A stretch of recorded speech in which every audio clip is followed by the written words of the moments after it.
almost a year since the first lockdown, much of Italy is still in the grip of restrictive measures across the country as it desperately tries to contain the spread of a new wave of infections.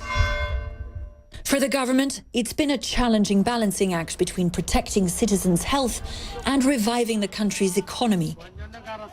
The human cost of the pandemic in Italy has been very high, with more than 80,000 dead. But the economic cost after months of lockdowns is also high. According to the Bank of Italy, half the families surveyed in the country said their income went down in the spring during the first lockdowns, and in many places, things only got worse from there. There has been a change in the people who have been going to the welfare centers. There has been an increase and also change.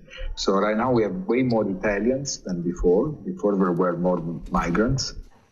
At this supermarket in Rome, run by the Catholic charity Caritas, they help some of those hardest hit. This specific period, we have received so many calls from a huge variety of people, of families. We can say that the specific situation of poverty connected to the pandemic had impacted to a pre-existing situation of poverty, that the spreading of the virus has made the situation even worse. According to a report by Caritas, poverty rose during the first 3 months of the pandemic. The charity says it's seen an increase in the number of people asking for help for the first time.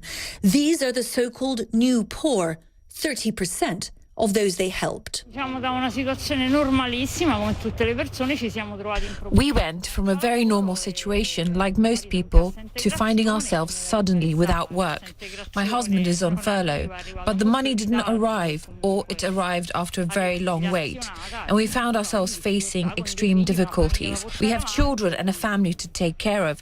We still have to pay bills, and life goes on.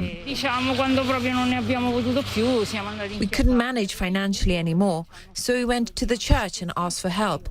And they said to come here to the Emporium supermarket, and they help us like this, and we try and go on.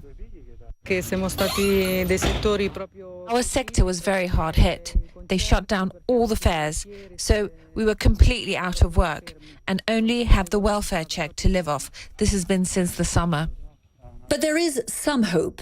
Italy is set to get 208 billion euros in loans and grants from the EU as part of a recovery package. It's very difficult to see when it will be over, because it will depend very much on the speed of the vaccine campaign. And vaccine campaign has to be extremely fast to be successful.